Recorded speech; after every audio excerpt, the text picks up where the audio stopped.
ਜਥੇਦਾਰ ਸ਼੍ਰੀ ਅਕਾਲ ਤਖਤ ਸਾਹਿਬ ਜੀ ਦੇ ਘਰ ਜਾ ਕੇ ਸੁਖਬੀਰ ਸਿੰਘ ਬਾਦਲ ਦੇ ਚੱਲਦੇ ਮਸਲੇ ਤੇ ਰਾਜਨੀਤਿਕ ਫੈਸਲਾ ਨਾ ਕਰਨ ਲਈ ਧਮਕੀ ਦੇਣਾ। ਜਿੱਥੇ ਹੋਰ ਗੱਲਾਂ ਬਾਤਾਂ ਕੀਤੀਆਂ ਉੱਥੇ ਇਹ ਵੀ ਧਮਕੀ ਦਿੱਤੀ ਕਿ ਜੇਕਰ ਕੋਈ ਰਾਜਨੀਤਿਕ ਫੈਸਲਾ ਸੁਖਬੀਰ ਸਿੰਘ ਬਾਦਲ ਦੇ ਉਲਟ ਹੋਇਆ, ਉਹ ਕਹਿ ਰਿਹਾ ਕਿ ਮੈਂ ਨਾਂ ਨਹੀਂ ਲਿਆ, ਜੇਕਰ ਫੈਸਲਾ ਉਲਟ ਹੋਇਆ ਤਾਂ ਕੋਈ ਬੋਲੇ ਨਾ ਬੋਲੇ, ਮੈਂ ਖੰਡਾ ਜ਼ਰੂਰ ਖੜਕਾਵਾਂਗਾ। ਖਬਰ ਲੈਣ ਦੇ ਬਹਾਨੇ ਉਹਨੇ ਆਪਣਾ ਮੋਬਾਈਲ ਰਿਕਾਰਡਿੰਗ ਚਾਲੂ ਕਰਕੇ ਤੇ ਜਿਹੜੀ ਗੱਲਬਾਤ ਹੋਈ ਉਹਦੀ ਰਿਕਾਰਡਿੰਗ ਜਿਹੜੀ ਕੀਤੀ ਹੈ, ਇਹ ਇੱਕ ਅਨੈਤਿਕਤਾ ਹੈ ਔਰ ਗੈਰ ਕਾਨੂੰਨੀ ਵੀ ਹੈ ਔਰ ਇੱਕ ਅਪਰਾਧ ਹੈ। ਵਾਹਿਗੁਰੂ ਜੀ ਕਾ ਖਾਲਸਾ, ਵਾਹਿਗੁਰੂ ਜੀ ਕੀ ਫਤਿਹ।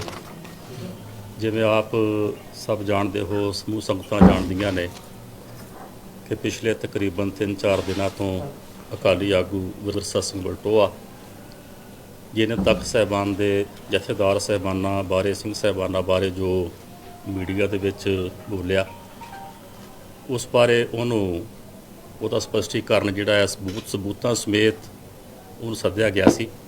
ਔਰ ਉਸ ਸੰਬੰਧ ਵਿੱਚ ਅੱਜ ਮਿਤੀ 30 ਅੱਸੂ ਨਾਨਕਸ਼ਾਹੀ ਸੰਮਤ 556 ਮੁਤਾਬਿਕ 15 ਅਕਤੂਬਰ 2024 ਨੂੰ ਵਿਰਸਾ ਸਿੰਘ ਵਲਟੋਹਾ ਨੇ ਪਿਛਲੇ ਦਿਨੀ ਤਖਤ ਸਾਹਿਬਾਨ ਦੇ ਜਥੇਦਾਰਾਂ ਸਾਹਿਬਾਨ ਦੀ ਕਿਰਦਾਰਕੁਸ਼ੀ ਕਰਦੇ ਹੋਏ ਮੀਡੀਆ ਕੋਲ ਕੀਤੀ ਗਈ ਗਲਤ ਬਿਆਨਬਾਜ਼ੀ ਸੰਬੰਧੀ ਉਸ ਦੇ ਖਿਲਾਫ ਹੇਠ ਲਿਖੇ ਦੋਸ਼ ਸਾਬਤ ਹੁੰਦੇ ਨੇ।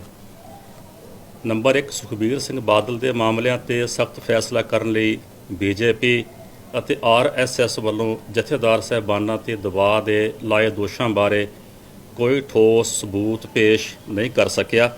ਔਰ ਵਿਸ਼ੇਸ਼ ਕਰਕੇ ਮੈਂ ਮੀਡੀਆ ਦੇ ਰਾਹੀਂ ਸਮੁੱਚੀ ਸੰਗਤ ਨੂੰ ਦੱਸਣਾ ਚਾਹੁੰਦਾ ਕਿ ਇਸ ਸਾਰੀ ਡਿਸਕਸ਼ਨ ਦੀ ਵੀਡੀਓਗ੍ਰਾਫੀ ਅਸੀਂ ਕਰਵਾਈ ਹੋਈ ਹੈ। ਜਿੰਨੇ ਵੀ ਸਵਾਲ ਜਵਾਬ ਹੋਏ ਨੇ ਉਹ ਵੀਡੀਓਗ੍ਰਾਫੀ ਉਹ ਸਾਡੇ ਕੋਲ ਹੈ।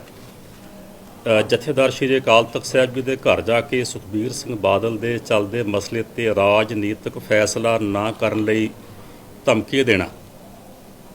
ਸਭ ਨੂੰ ਪਤਾ ਹੈ ਕਿ ਪਿਛਲੇ ਤਕਰੀਬਨ 10 ਦਿਨ ਪਹਿਲਾਂ ਮੈਨੂੰ ਬਿਮਾਰ ਹੋਇਆ, ਬੁਖਾਰ ਹੋਇਆ, ਇਨਫੈਕਸ਼ਨ ਹੋਈ, ਹਸਪਤਾਲ 'ਚ ਮੈਂ ਦਾਖਲ ਵੀ ਰਿਹਾ।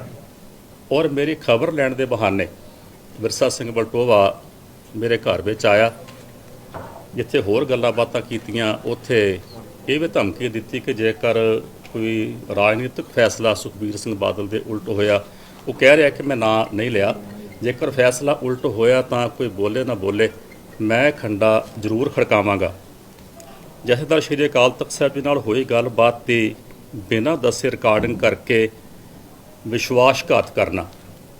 ਖਬਰ ਲੈਣ ਦੇ ਬਹਾਨੇ ਉਹਨੇ ਆਪਣਾ ਮੋਬਾਈਲ ਰਿਕਾਰਡਿੰਗ ਚਾਲੂ ਕਰਕੇ ਤੇ ਜਿਹੜੀ ਗੱਲਬਾਤ ਹੋਈ ਉਹਦੀ ਰਿਕਾਰਡਿੰਗ ਜਿਹੜੀ ਕੀਤੀ ਹੈ, ਇਹ ਇੱਕ ਅਨੈਤਿਕਤਾ ਹੈ ਔਰ ਗੈਰ ਕਾਨੂੰਨੀ ਵੀ ਹੈ ਔਰ ਇੱਕ ਅਪਰਾਧ ਹੈ ਕਿ ਕਿਸੇ ਦੀ ਵੀ ਰਿਕਾਰਡਿੰਗ ਉਹਨੂੰ ਬਿਨਾਂ ਦੱਸੇ ਕਰਨਾ, ਇਹ ਜਿਹੜਾ ਬਿਲਕੁਲ ਸ਼ੋਭਾ ਵੀ ਨਹੀਂ ਦਿੰਦਾ। ਔਰ ਉਹਨੇ ਇਹ ਵਿਸ਼ਵਾਸਘਾਤ ਕੀਤਾ।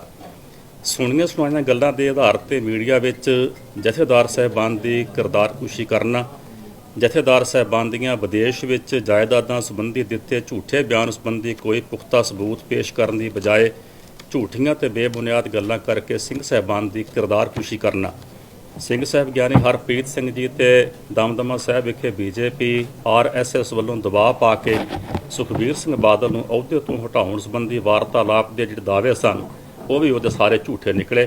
ਔਰ ਜਿਹੜੇ ਉਸ ਵਕਤ ਦੇ ਗਵਾਹ ਕੋਲ ਬੈਠੇ ਉਹਨੇ ਦੱਸੇ ਨੇ, ਉਹਨਾਂ ਸਾਰਿਆਂ ਨੇ ਸਾਡੇ ਕੋਲ ਮੰਨਿਆ ਕਿ ਇਸ ਵਿਸ਼ੇ 'ਤੇ ਕੋਈ ਵੀ ਜਿਹੜੀ ਗੱਲਬਾਤ ਹੈ, ਐਸਾ ਕੋਈ ਵੀ ਜਿਹੜੀ ਗੱਲ ਹੈ ਗਿਆਨੀ ਹਰਪ੍ਰੀਤ ਸਿੰਘ ਨੇ ਉਹ ਨਹੀਂ ਕੀਤੀ। ਉਸ ਦੀ ਰਿਕਾਰਡਿੰਗ ਜਿਹੜੀ ਹੈ ਉਹ ਸਾਡੇ ਕੋਲ ਮੌਜੂਦ ਹੈ।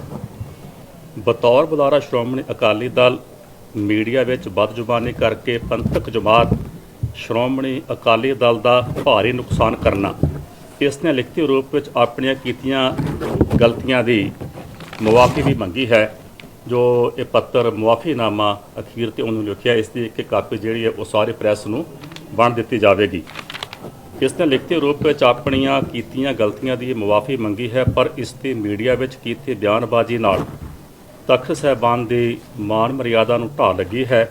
ਇਸ ਲਈ ਹੋਰ ਸਖਤ ਕਾਰਵਾਈ ਨਾ ਕਰਦਿਆਂ ਸ਼੍ਰੋਮਣੀ ਅਕਾਲੀ ਦਲ ਦੇ ਕਾਰਜਕਾਰੀ ਪ੍ਰਧਾਨ ਨੂੰ ਆਦੇਸ਼ ਕੀਤਾ ਜਾਂਦਾ ਹੈ ਕਿ 24 ਘੰਟਿਆਂ ਦੇ ਅੰਦਰ ਇਸ ਨੂੰ ਪਾਰਟੀ ਦੀ ਮੁੱਢਲੀ ਮੈਂਬਰਸ਼ਿਪ ਅਤੇ ਸਾਰੇ ਅਹੁਦਿਆਂ ਤੋਂ ਬਰਖਾਸਤ ਕੀਤਾ ਜਾਵੇ ਅਤੇ 10 ਸਾਲ ਲਈ ਇਸ ਦੇ ਦੁਬਾਰਾ ਪਾਰਟੀ ਵਿੱਚ ਸ਼ਾਮਲ ਹੋਣ ਤੇ ਰੋਕ ਲਗਾਈ ਜਾਵੇ।